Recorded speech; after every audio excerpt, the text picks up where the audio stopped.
Halo, welcome to Casual Family Channel. Di video kita sebelumnya, kita sudah bahas tentang kas kecil. Bagaimana kas kecil itu dibentuk dan metode apa saja jika kita ingin menggunakan kas kecil itu. Di video sebelumnya, kita sudah tekankan bagaimana konsep terbentuknya dana kas kecil itu. Jangan serta-merta perusahaan A pakai kas kecil, terus kita juga pakai kas kecil. Nggak seperti itu loh kawan-kawan. Kita harus paham dulu alur cerita dalam pembentukan dana kas kecil itu. Nah, kalau kawan-kawan ada yang belum nonton ataupun ada yang masih lupa dengan materi kita minggu kemarin, bisa tonton di sini. Oke, untuk video kali ini saya akan membahas dan sharing bagaimana cara pencatatan ayat jurnal apabila kita membentuk dana kas kecil dan menggunakan sistem dana tetap ataupun sistem dana tidak tetap. Sebelum kita mulai, marilah sama-sama kita baca basmalah. Bismillahirrohmanirrohim. Mudah-mudahan nanti materi yang kita bahas sama-sama akan mudah dipahami dan menjadi ilmu yang berkah bagi kita semua. Amin ya rabbal alamin. Oke, untuk pertama kita akan tampilkan jurnal apa saja yang nanti kita gunakan. Dari tabel yang kita tampilkan, jika kita menggunakan sistem dana tetap, pada saat pembentukan jurnalnya kas kecil di debit dan kas di kredit. Kemudian pada saat penggunaan dana kas kecil itu no entry atau tidak ada jurnal yang kita catat. Saat isi kembali dana kas kecil, beban yang dikeluarkan di posisi debit, kemudian kas di posisi kredit. Jika kita menggunakan sistem dana tidak tetap, pada saat pembentukan jurnalnya kas kecil di debit, kemudian kas di kredit, sama dengan sistem tetap. Saat penggunaan dana kas kecil, beban yang dikeluarkan di debit, kemudian kas kecil di kredit. Saat isi kembali, kas kecil di debit dan di kredit adalah kas. Untuk contoh soal, yang pertama kita akan coba menggunakan Impress Fund System atau sistem dana tetap. Diketahui PTX ada beberapa data transaksi di bulan Mei. 1 Mei dibentuk dana kas kecil sebesar 5 juta rupiah. Kemudian 5 Mei kas kecil digunakan untuk pembayaran biaya angkut sebesar 700.000. Tanggal 10 Mei dipakai lagi untuk bayar listrik 1.300.000. Tanggal 15 Mei dipakai kembali untuk biaya rapat sebesar 1.500.000. Kemudian pada tanggal 30 Mei manajemen melakukan pengisian kembali dana kas kecil sebesar 3.500.000. Kenapa diisi kembali 3.500.000? Kembali lagi ke konsep sistem dana tetap ya kawan-kawan. Jika metode ini kita pakai, maka saldo kas kecil selalu sama sesuai dengan kebijakan manajemen. Makanya ketika kita melakukan pengisian kembali dana kas kecil, besarnya pasti sama dengan jumlah total pengeluaran yang sudah kita lakukan. Kemudian, bagaimana cara kita mencatat ayat jurnalnya? Sistem Impress ini hanya mencatat 2 kegiatan saja. Yang pertama, pada saat pembentukan dana kas kecil.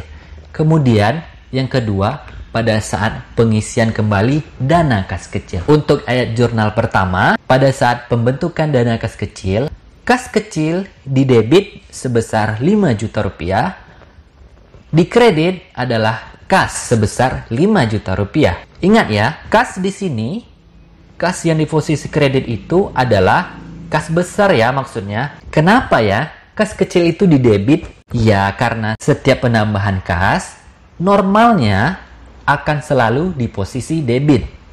Dalam kasus ini yang bertambah adalah akun kas kecilnya. Kemudian kenapa pula kas atau kas besar di kredit? Ya karena kas besar kita berkurang jumlahnya karena membentuk dana kas kecil tadi. Pada saat transaksi, yaitu no entry karena tidak ada jurnal. Kemudian, jurnal pada saat pengisian dana kas kecil kembali. Semua beban yang telah kita keluarkan di debit, biaya angkut 700.000, 10 Mei bayar listrik 1.300.000, 15 Mei biaya rapat 1.500.000, lalu kreditnya adalah kas. Kenapa kas? Bukan kas kecil? Karena pada saat pengisian kembali, dana yang berkurang di kita adalah dana kas atau kas besar. Jadi, kas besar berkurang jumlahnya dan kas kecil akan bertambah jika mengisi kembali. Kemudian, jika kita menggunakan metode Fluctuation Fund System atau sistem dana tidak tetap, untuk proses pencatatannya dilakukan layaknya akuntansi normal, kawan-kawan. Misal, PTX bentuk dana kas kecil 5 juta rupiah, biaya angkut 700.000, bayar listrik 1.300.000, bayar biaya rapat 1.500.000. Jurnal untuk pencatatan pembentukan dana kas kecil sama dengan sistem impres atau sistem dana tetap, yaitu kas kecil di debit 5 juta rupiah, kas atau kas besar di kredit sebesar 5 juta rupiah. Pada saat transaksi, kita langsung melakukan pencatatan.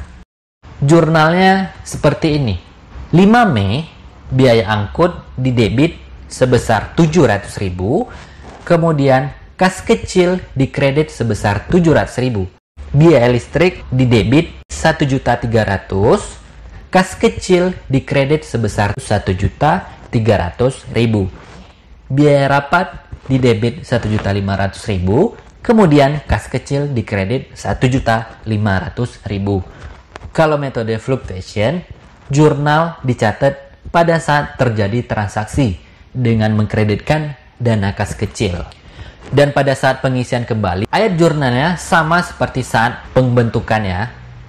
Dalam kasus ini kita mencontohkan manajemen beranggapan bulan depan akan banyak pengeluaran sehingga menambah jumlah dana kas kecil sebesar 1 juta lagi. Jadinya, pada saat pengisian kembali, jumlah dana yang sudah dipakai akan dijumlahkan dengan penambahan dari manajemen. Yang sudah dipakai itu ada 3.500.000. Kemudian ditambah 1 juta lagi karena manajemen menambah dana kas kecil. Jadi jurnalnya seperti ini. Kas kecil di debit 4.500.000. Kemudian di kredit kas 4.500.000. Untuk memahami sistem dana tetap dan sistem dana tidak tetap, saya kasih satu contoh lagi. Jadi kawan-kawan yang sedang nonton atau yang berada di rumah bisa mengerjakan satu soal lagi. Ini dia soalnya.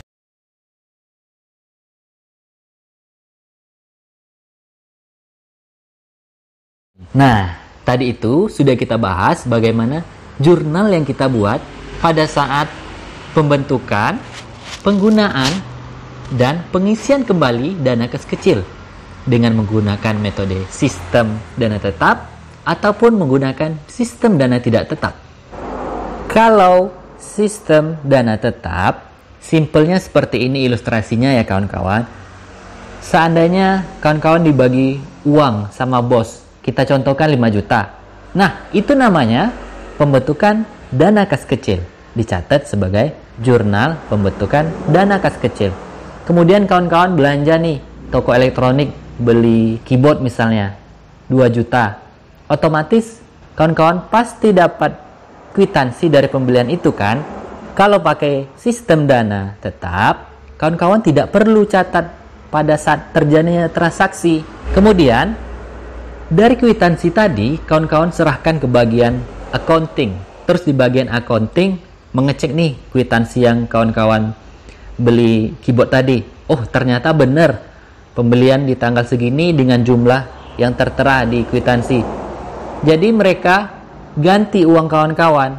Nah, ketika penggantian ini, itulah yang dinamakan pengisian dana kembali dana kas kecil oleh manajemen. Kalau untuk sistem dana tidak tetap, itu normal seperti perlakuan akuntansi biasanya. Jadi saat transaksi pembelian langsung dicatat sebagai pengurang di dana kas kecil.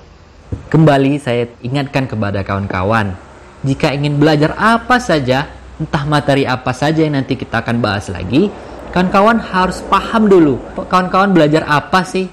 Terus ini nih dipelajari buat apa? Jadi kawan-kawan harus paham dulu konsep dan alur pelajaran yang kawan-kawan ingin pelajari. Jika konsep kawan-kawan sudah paham, sudah khatam, insya Allah semua soal pasti gampang kita libas.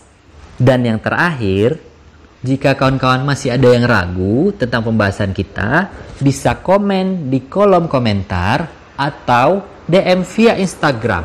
Kemudian, jika kawan-kawan ingin request materi berikutnya, juga bisa komen di kolom komentar. Dan jika suka dengan video ini, bisa di-like, di-share ke medsos kawan-kawan, dan jangan lupa di-subscribe ya. Terima kasih. Assalamualaikum warahmatullahi wabarakatuh.